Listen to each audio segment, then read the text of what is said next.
오늘은 마지막 시간으로 조명하고 렌더링하는 방법에 대해서 알려드리도록 하죠.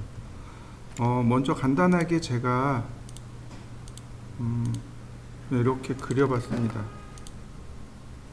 일반적으로 이렇게 모양이 잘 나오지 않는데, 자, 여기 트레이 부분에 보시면 뭐가 있냐면 섀도우라는 항목이 있습니다. 이 섀도우에 보시면 왼편에 아이콘이 있습니다. 이 아이콘을 누르면 이렇게 그림자 모양이 나옵니다. 자, 여러분들도 한번 적용해 보시죠. 근데 가만히 보시면 여기 시간대가 나옵니다. UTC 7이라고 되어 있습니다. 이거 영국 그리니치 천문대를 0시로 해서 시간대가 빠르냐 느리냐를 따지는 건데, 여기서 바꾸지 마시고 이렇게 바꾸시면 됩니다. 윈도우 메뉴에 보시면 모델 인포라고 있습니다. 얘를 클릭해 보시면 바로 여기 중간에 지오 로케이션이라는 항목이 있습니다. 지오 로케이션이요. 이 위에 add 로케이션 누르지 말고 그 아래 set 매뉴얼 로케이션을 누르시면 됩니다. 자, 한번 찾아보실까요? 자, 지오 로케이션을 누르게 되면 이렇게 국가, 도시, 위도, 경도 이렇게 나옵니다. 국가는 우리나라죠. 코리아. 로케이션 독도. 자, 위도죠. 아니, 동경 132, 북위 37. 노래 가사에 나오는 거죠. 자, 오케이. 그러면 우리나라는 UTC 플러스 9으로 시간대가 자연스럽게 이렇게 바뀌게 됩니다. 자, 바꿔보실까요? 그 다음에는 여기 타임이죠. 가장 해가 쨍쨍할 때가 12시에서 2시. 적당히 그 사이 주시면 되겠고요. 그 다음에 데이트, 날짜입니다. 7월 말 8월 초가 가장 쨍쨍하죠. 이러면은 가장 해가 높을 때가 됩니다. 자, 시간과 날짜를 조절해서 그림자의 위치를 한번 맞춰 보시죠. 저장하는 방법입니다. 작업을 했어요. 저장을 해야 되잖아요. 파일, 그 다음에 익스포트, 내보내기, 2D 그래픽으로 내보내시면 됩니다. 그러면 이렇게 바로 저장이 돼요. 여러 가지 형식들이 나옵니다. 이 중에 우리가 쓸 수 있는 게 TIF 파일, 그 다음에 PNG, 요 정도 쓰시면 돼요. PDF하고 EPS는 벡터 프로그램이니까 넘어가고, PNG 파일이나 TIF 파일을 쓰시면 돼요. 그중 요즘 PNG 파일이 가장 많이 사용하고 있으니까 PNG 파일로 저장하시면 됩니다. 자, 익스포트, 노네임 있다고 하니까 언타이틀드, 어디 봅시다. 언타이틀드. 자, 익스포트, 내보내기. 그러면 파일이 저장이 됩니다.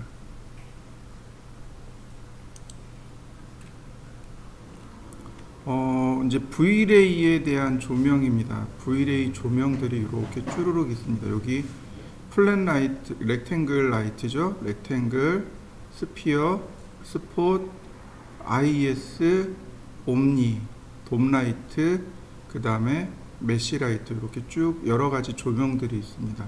자, 요 아이콘들 한번 찾아보시고요. 제가 이렇게 사각형을 만들어 보죠. 5000 콤마 5000, 그 다음 푸시 앤 풀 2400. 어디를 열까? 네, 여기를 이렇게 구멍 뚫어 놨습니다. 5000에 5000짜리 사각형, 그러니까 평면이죠. 자, 이렇게 만들어 보시죠. 옴니라이트, 아니 렉탱글 라이트부터 보도록 하죠. 렉탱글 라이트는 일반적인 조명을 말합니다. 사각형을 그리시면 돼요. 이렇게 사각형을 그리시면 됩니다. 보시면 조명이 이렇게 올라갑니다. 선택하고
자, 그 다음에 우리가 봐야 될 게 뭐냐면 여기 시간대요.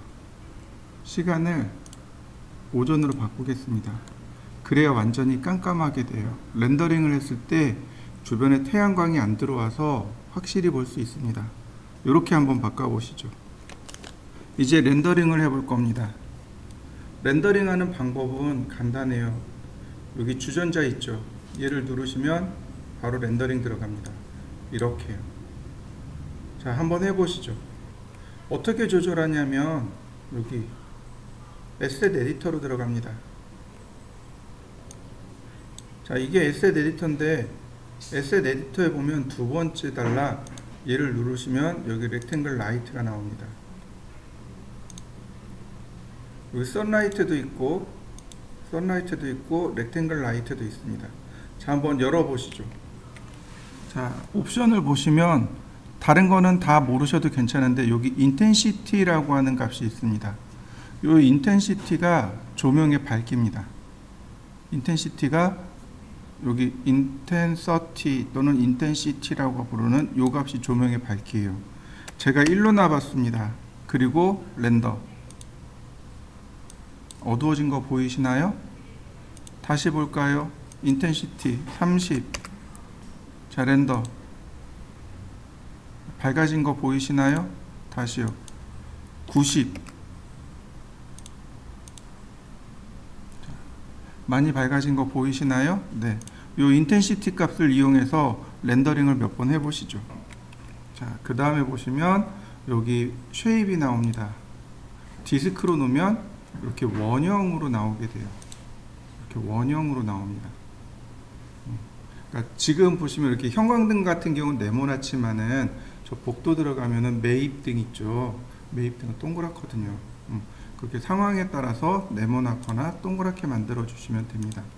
자, 한번 해보시죠.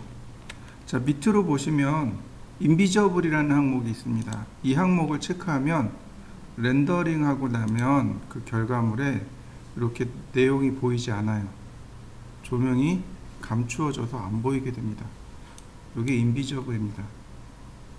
인비저블을 꺼버리면 다시 보실까요? 자, 이렇게 조명이 나오는 거 보이시죠? 자, 한번 확인해 보실까요? 노 디케이라고 되어 있습니다. 디케이가 뭐냐면 감소란 뜻입니다. 광원이 여기 있습니다. 그러면 거리에 따라서 빛이 점점 소멸되고 있죠. 그걸 디케이라고 합니다. 거리에 따라서 소멸되어져라. 근데 노 디케이를 체크하면 어떻게 될까요? 빛이 소멸되지 않고 레이저처럼 무한히 가버리는 거죠. 보통 조명은 감소 효과를 줘야 돼요. 섀도우, 그림자를 만들어야 되겠죠. 더블 사이드, 당연히 이건 더블 사이드입니다. 이거 체크하지 않아도 스케치업은 큰 문제 되지 않습니다. 나머지는 특별히 우리가 봐야 할 내용은 없네요. 자, 그래서 렌더링 누르면 우리가 원하는 내용을 확인해 볼 수 있습니다. 조명을 지울 때 두 가지 방법이 있는데 여기서 직접 지우는 방법입니다. 그러면 여기엔 내용이 남아요. 보세요. 제가 선택을 하고 델키를 눌렀습니다. 그럼 여기 조명이 남아있는 거 보이시나요? 다시 한번 볼까요? 이번엔 여기서 오른쪽 버튼 누른 다음 딜리트. 자, yes. 그러면 같이 지워지는 거 보이시나요? 자, 한번 지워 보시죠. 구슬 모양의 조명입니다. 스피어 라이트라고 해요. 클릭하면 자, 이렇게 구슬 모양의 조명을 얻어낼 수 있습니다.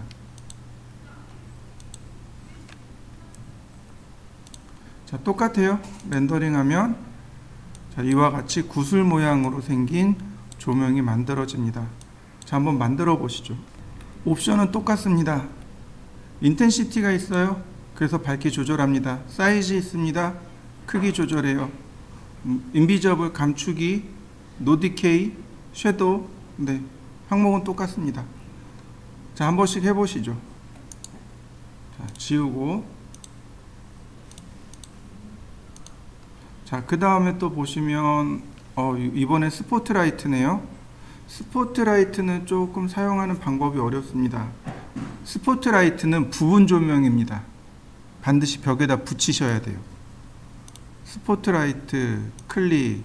그럼 여기 벽에 조명 붙은 거 보이시나요? 자, 렌더링. 벽에 이렇게 붙여야 나와요. 왜 안 나오지? 다시. 스포트라이트. 네, 충분히 밝은데 인텐시티 1000인데 벽에 너무 바짝 붙은 모양이네요. 제가 좀 이렇게 빼보죠.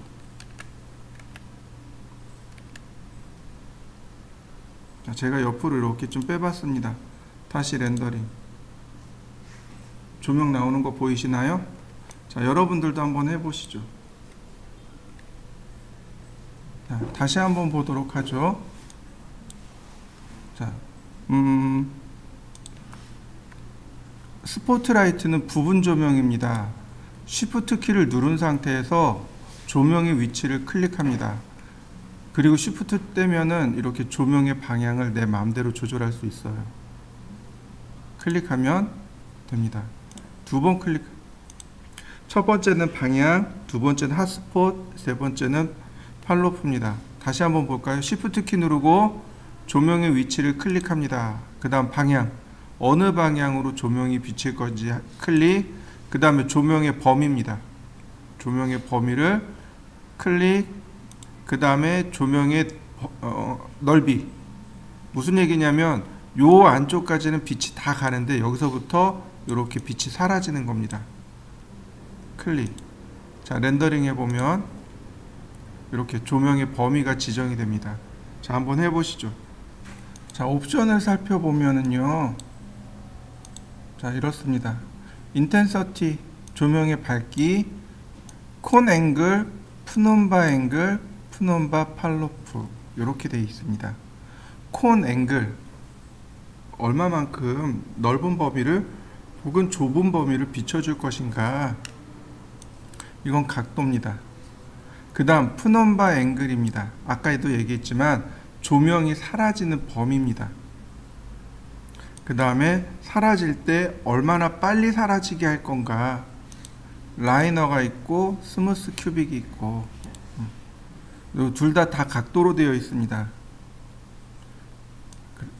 요 콘앵글하고 푸놈바 앵글을 조절하시면 이 범위를 이렇게 조절할 수 있습니다. 빛이 들어오는 요 안쪽을 콘앵글, 빛이 사라지는 요 바깥쪽을 푸놈바 앵글, 이렇게 이야기합니다. 역시 디케이가 들어있는데 디케이 보시면은 no decay, 감소하지 않습니다. 인버스, 거리에 따라서, 그러니까 거리에 비례해서 줄어듭니다. 인버스 스퀘어, 거리의 2배로. 인버스 큐브, 거리의 4제곱으로. 자, 인버스로 놔볼까요? 그러면 조명이 조금 더 멀리 갑니다. 이렇게. 그럼 상황에 따라서 조절하시면 돼요. 스폿라이트는 부분 조명으로서 많이 사용하게 됩니다. 자, 삭제하고요. 자, 그 다음에 그 오른편에 보시면 이렇게 IES 라이트라는 것이 있습니다. 얘가 조금 특이한 조명이에요. 자, 똑같아요. 자, IES 조명을 누르면 IES 파일을 선택해 달라고 나옵니다. 이 IES 파일은 뭐냐면 조명 엔지니어가 조명을 계획하고 만듭니다.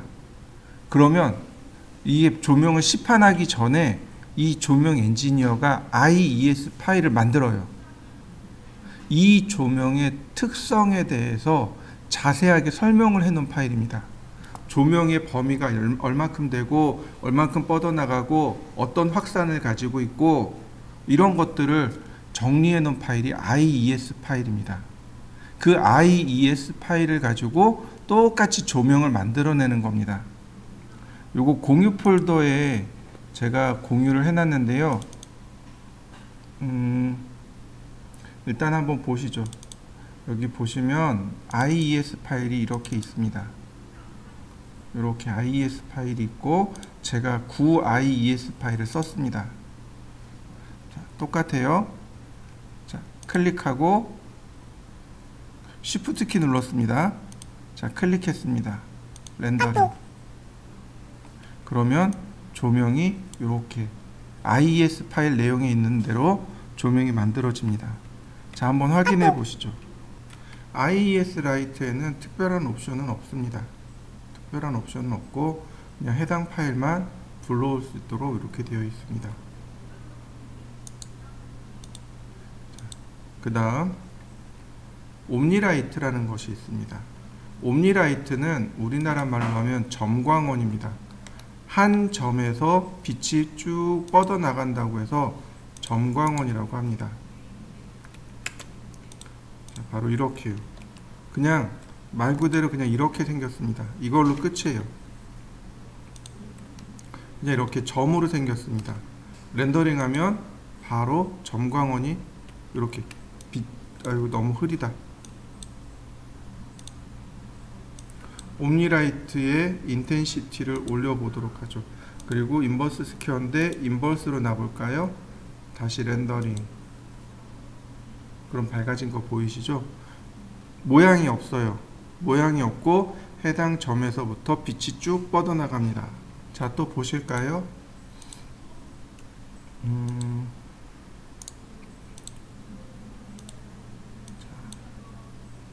이번엔 돔라이트요. 돔라이트입니다. 돔라이트. 돔라이트는 주로 태양광을 대신할 때 사용하는 게 돔라이트입니다. 제가 바닥을 이렇게 크게 하나 만들어 봤습니다. 자, 이렇게 돔라이트를 하나 올려놨고요. 그리고 렌더링. 그러면 이와 같이 조명이 만들어집니다. 자, 한번 해보시죠. 자, 옵션을 보면은요, 돔라이트의 옵션입니다. 여기 인텐시티가 있네요. 인텐시티 밝기입니다. 예를 들어서 제가 5라고 줘봤습니다. 그러면 지금 현재 밝기가 이렇게 생겼는데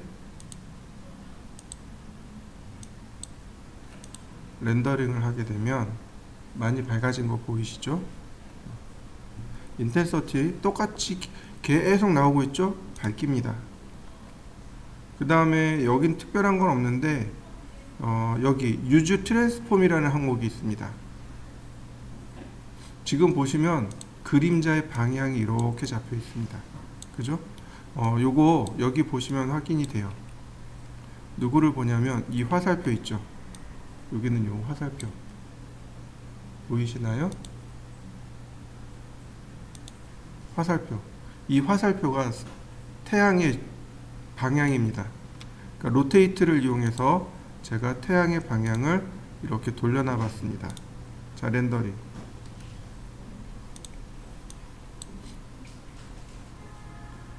자, 근데 그림자의 방향이 안 바뀌어요.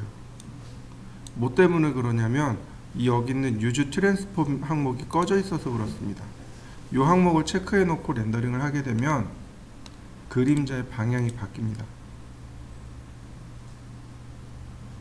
이렇게 그림자의 방향 바뀐 거 보이시나요?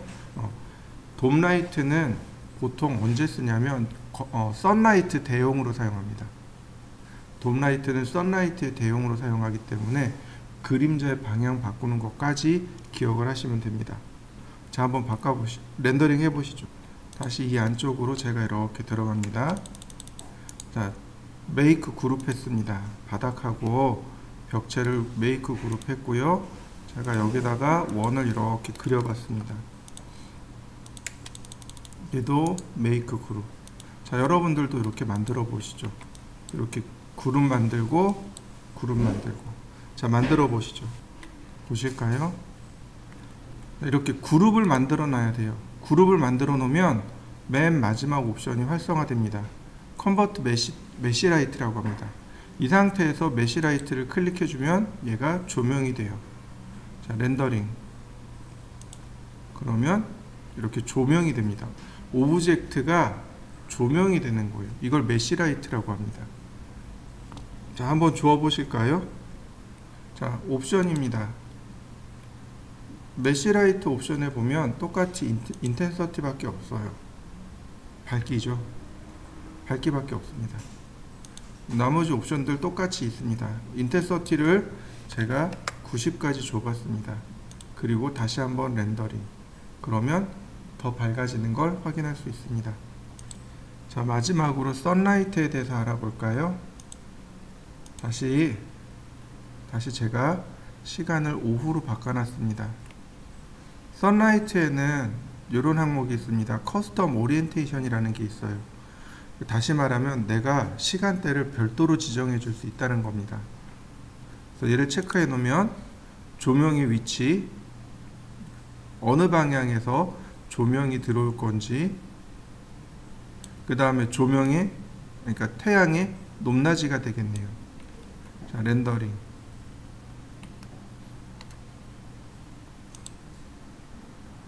그러면 이렇게 조명의 그러니까 태양의 위치를 마음대로 지정해 줄 수 있습니다.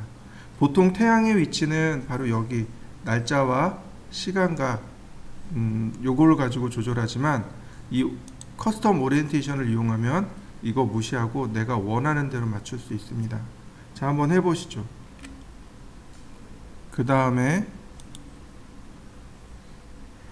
색상하고 인텐서티가 있네요.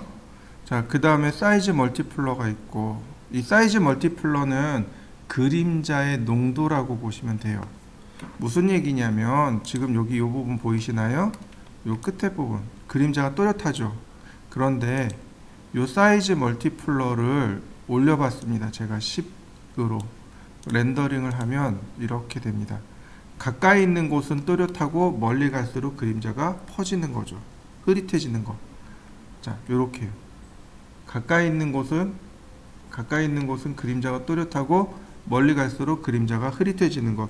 이게 바로 사이즈 멀티플러입니다. 자, 한번 해보시죠. 자, 그 다음에는 스카이가 있네요. 하늘이네요. 제가 이렇게 하늘을 뷰를 이렇게 바꿨습니다. 자, 렌더링을 해봅니다. 그러면 이렇게 맑고 투명한 하늘이 이렇게 만들어집니다. 요 하늘 모형입니다. 하늘 모형들이 여러 가지가 있는데 굳이 바꾸지는 않아요. 다만 여기 클리어라는 말이 있죠. CIE 클리어, PRG 클리어. 이건 구름이, 그러니까 비가 오고 난 뒤에 아주 맑고 깨끗한 하늘이 이 클리어 스카이입니다. 그래서 지금처럼 이렇게 맑고 또렷한 하늘이 나와요. 그에 비해서 오버캐스트라는 하늘은 뭐냐면 비 오기 직전에 구름 많이 낀 어둑어둑한 하늘. 보통은 그냥 호색에 애를 놓습니다. 시간에 따라서 자연스럽게 하늘이 이렇게 바뀌게 돼요. 자, 한번 해보시죠. 알베도 칼라라는 게 있는데요. 알베도 칼라는 바로 이 부분이에요. 여기 하늘과 땅이 맞닿는 부분에 이 지평선이라고 하는 부분 있죠. 이 부분의 색상입니다. 아니, 더 정확하게는 이렇게 그라운드의 색상이에요. 그래서 제가 색상을 좀 바꿔볼까요? 0485네요. 제가 빨강색으로 바꿔봤습니다. 아니,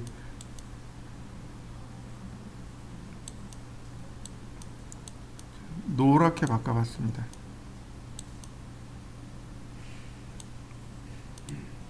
렌더링하면 이 부분이 이렇게 노랗게 바뀌는 거 보이시나요? 자, 요건 알베도 컬러라고 합니다. 자, 여러분들도 한번 색깔을 바꿔보시죠.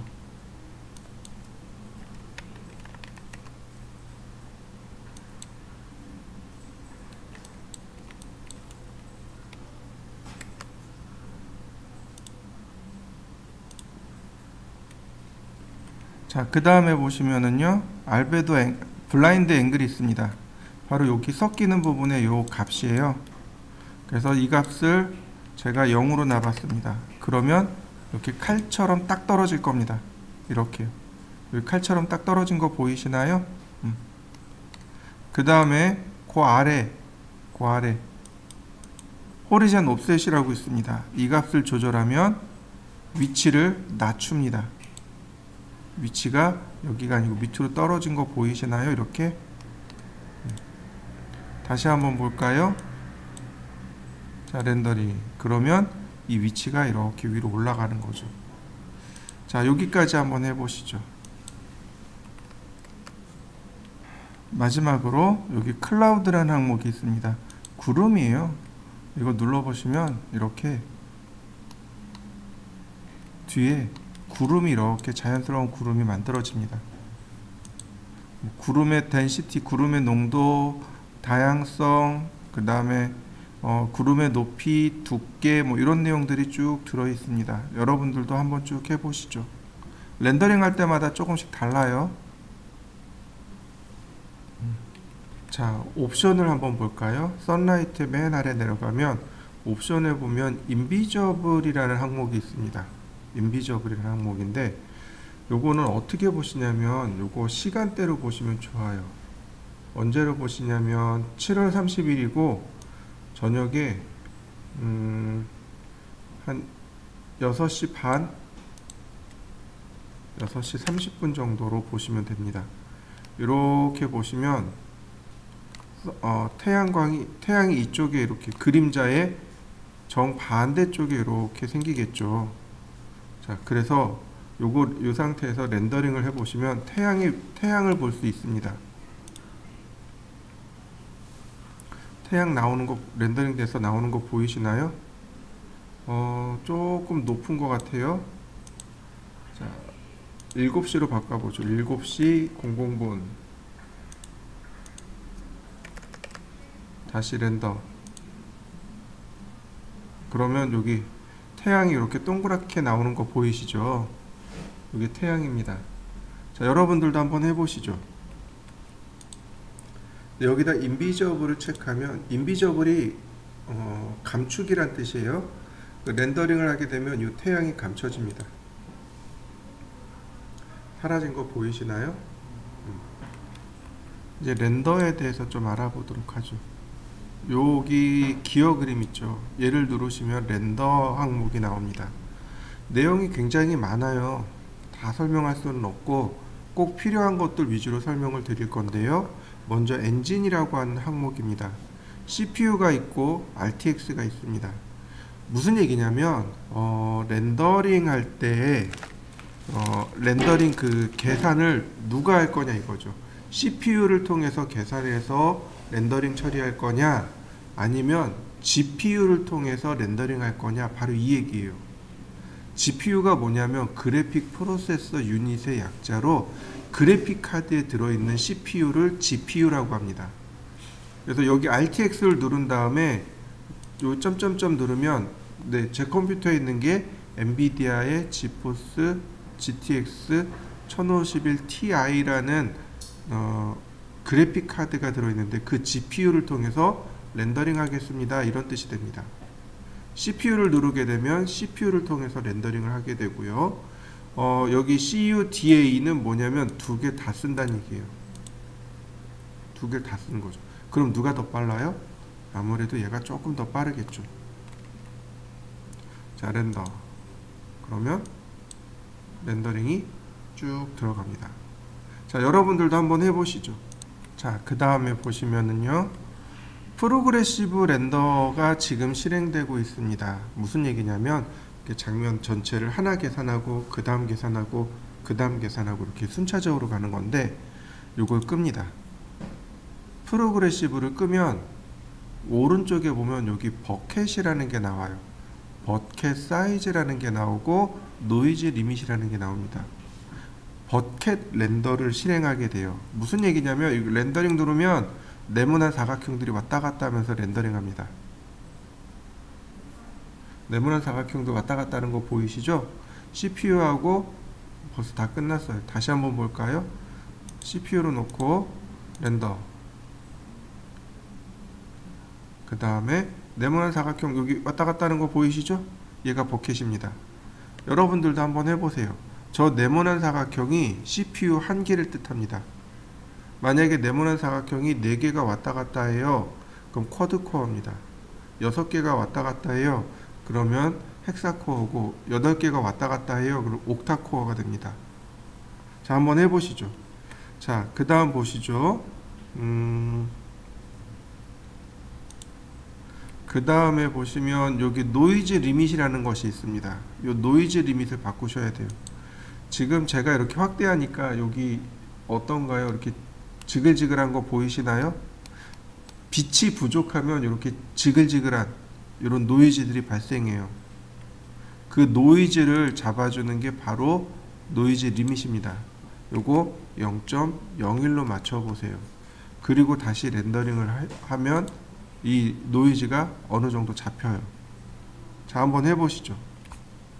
노이즈 리밋 값이 떨어지게 되면 그만큼 그러니까 노이즈 리밋 값을 작게 하면 그만큼 계산해야 될 내용들이 많아진다는 뜻이 돼요. 그래서 렌더링 속도가 느려집니다. 그 다음에 또 하나가 뭐냐면 여기 디노이저라는 항목이 있습니다. 얘를 체크해 주시면 돼요. 끄고 디노이저를 체크하게 되면 이렇게 해도 분명히 이렇게 노이즈가 남아있단 말이죠. 노이즈들이 남아있어요. 이렇게 디노이저, 노이즈를 제거하는 플러그인입니다. 당연히 렌더링 속도가 느려질 수밖에 없습니다. 자요, 여러분들도 한번 해보시죠. 노이즈가 있다는 얘기는 조명이 부족하다는 얘기예요. 빛이 부족하다는 뜻입니다. 그래서 반드시 디노이저랑 같이 써주시면 좋아요. 자, 그 다음에 카메라요. 카메라에 보시면 익스포저로 주로 밝기를 계산합니다. 여기 보시면 익스포저 EV라고 되어 있죠. 이 값이 커지면 밝아져요. 그리고 이 값이 낮아지면 어두워집니다. 자, 예를 들어서 제가 이렇게 낮춰 봤습니다. 렌더. 얘도 낮추고 얘도 0.04로 넣고 다시 렌더. 깜깜하게 나오는 거 보이시나요?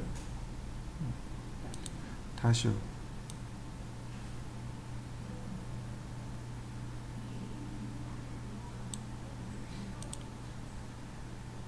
밝아지는 거 보이시나요?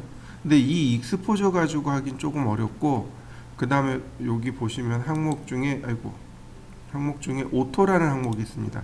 이 익스포저를 자동으로 계산해 주는 겁니다. 렌더링.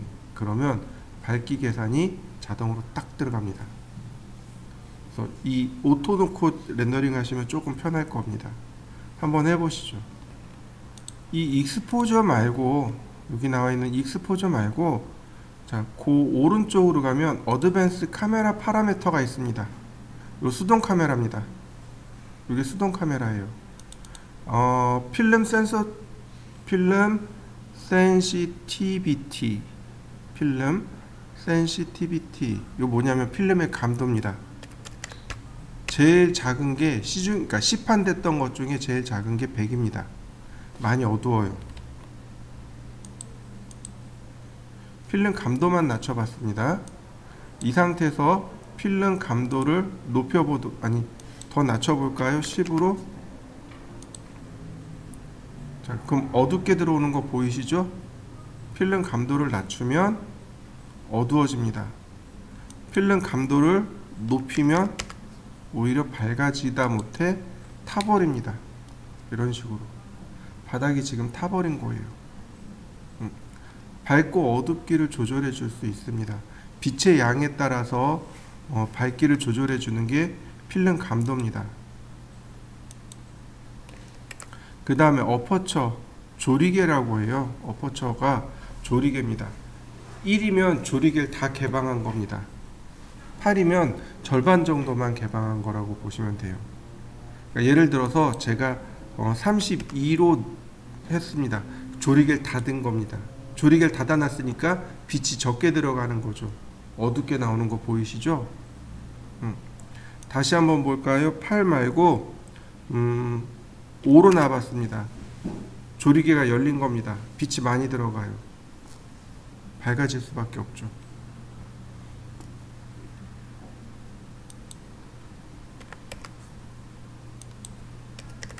그 다음에 셔터 스피드, 셔터가 열리고 닫히는 속도. 자, 지금 이제 요 정도 밝기인데 셔터 스피드를 빠르게 하면, 예를 들어서 2000분의 1이라고 했습니다. 그러면 2000분의 1초 동안 열리고 닫히는 거죠. 빛이 조금 들어갑니다. 어두워져요. 이렇게. 대신에 찰나적인 사진을 많이 찍을 수 있죠. 자, 셔터 스피드를 늦춰볼까요? 150분의 1초로 늦췄습니다. 빛이 많이 들어가요. 밝아집니다. 주로 그러니까 저녁 때나 야간에 보면 이제 조리개를 그러니까 셔터 스피드를 느리게 하는 거죠.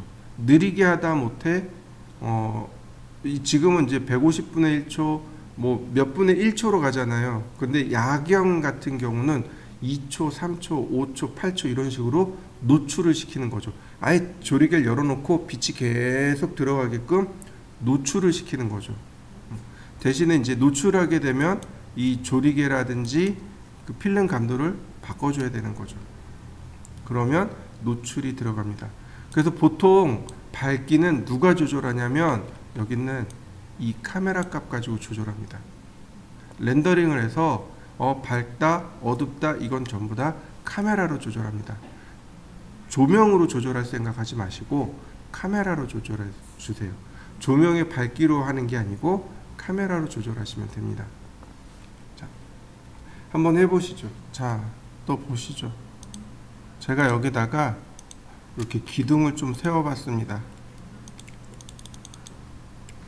자, 그리고 복사를 좀 했습니다. 자, 이렇게요.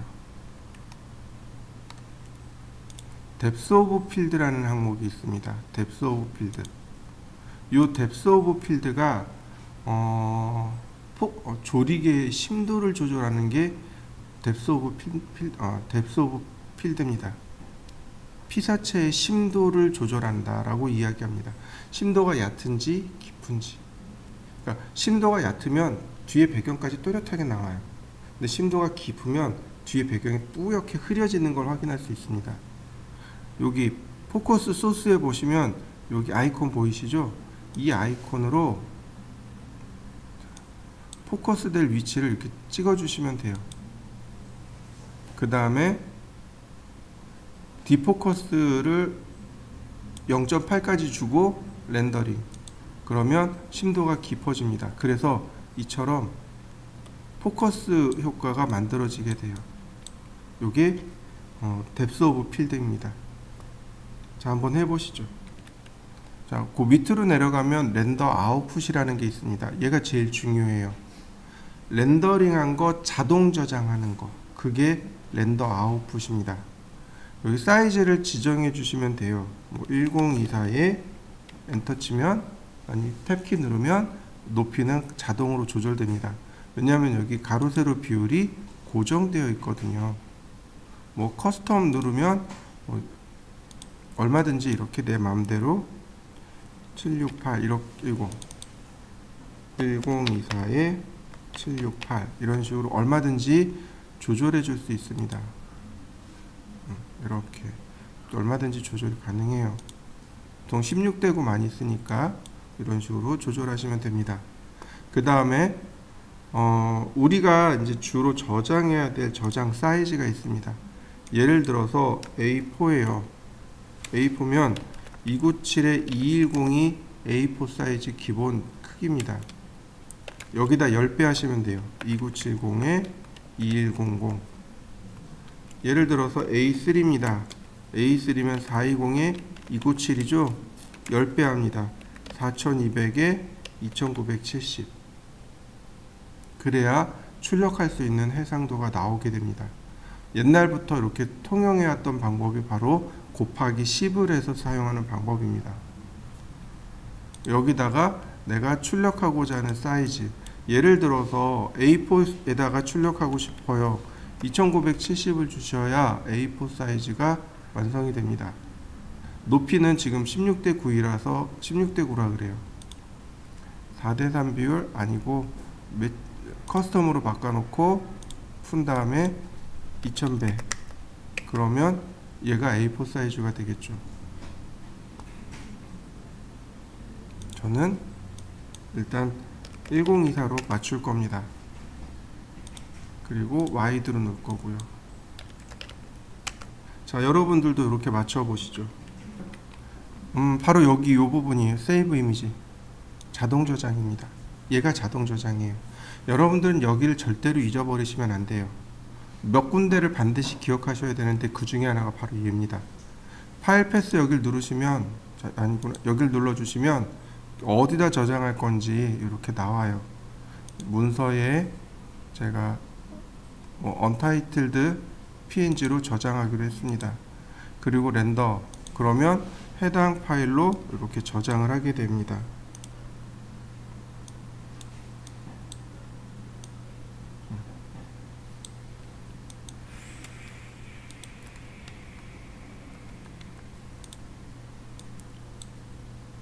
자, 렌더링이 끝났네요. 확인해 보도록 하죠.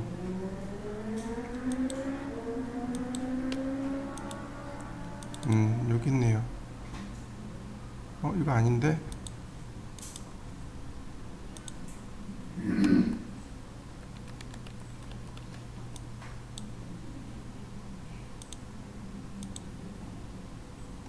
문서 폴더인데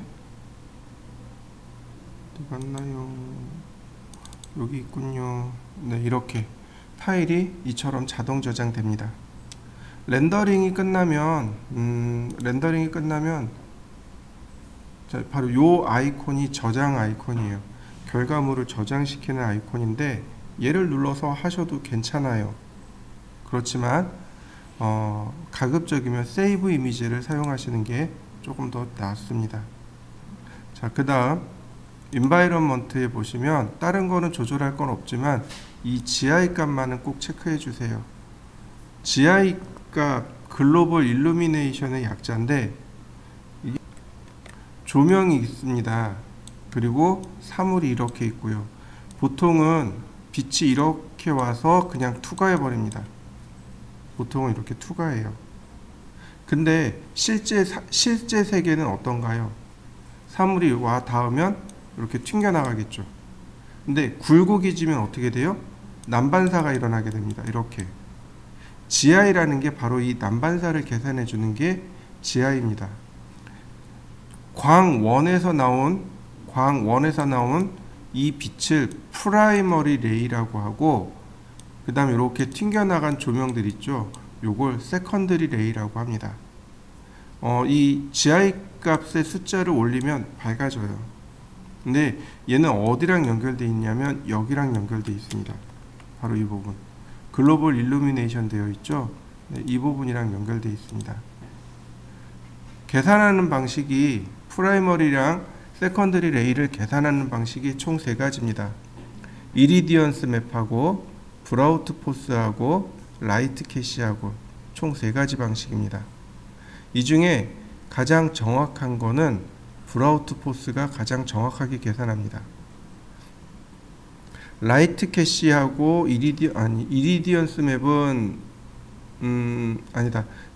이렇게 보시면 좋아요. 라이트 캐시는 빛이 방출될 때 입자가 그 빛의 에너지를 다 가지고 나옵니다. 그래서 그러니까 물체에 부딪혔을 때 에너지의 파장을 계산해요. 그래서 부딪혔을 때 에너지 파장이 이렇게 동그랗게 나오게 돼요. 만약에 프라이머리에 라이트 캐시를 주면 이렇게 얼룩덜룩하게 나와요. 빛의 파장 때문에. 가장 정확한 건 사실은 라이트 캐시가 가장 정확해요. 근데 그 에너지 때문에 얼룩덜룩하게 남아요. 브라우트 포스하고 이리디언스 맵하고는 거의 비슷하긴 한데 조금 차이가 나요. 브라우트 포스는 렌더링 할 때 조명의 위치를 먼저 찾습니다. 그리고 그림자를 계산해요. 광원의 위치를 먼저 찾고 조도를 계산해 줍니다. 각신의 이게 브라우트 포스고, 이리디언스 맵은 1차적으로 그냥 쭉 렌더링을 해요. 1차로 그냥 쭉 렌더링 합니다. 그 다음에 2차로 광원을 찾은 다음에 조도를 다시 바꿔주는 겁니다. 그래서 이리디언스 맵을 조도 보관법이라고 해요. 브라우트 포스가 가장 정확해요. 그런데 이리디언스 맵이 조금 더 빨라요. 렌더링 속도가. 그래서 사람들이 프라이머리에 이리디언스 맵을 쓰고 세컨더리에 라이트 캐시를 쓰게 됩니다. 그래서 이렇게 렌더링하면 이제 어느 정도 이렇게 파악할 수 있게 됩니다.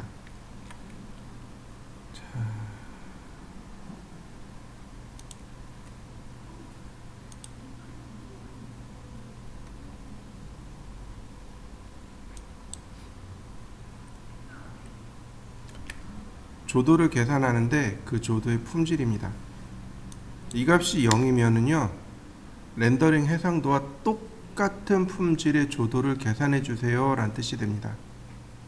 이게 마이너스 1이 되면은요, 렌더링 품질의 절반 정도의 품질로 조도를 계산해 주세요 이런 뜻이 됩니다.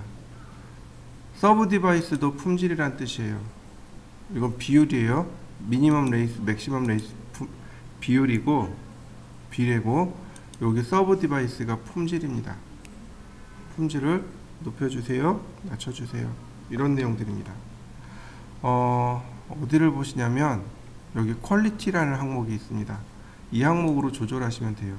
보통 미니멈으로 놓게 되면 됩니다. 여기 미니멈으로 놓게 되면 절반 정도의 품질로 렌더링을 합니다.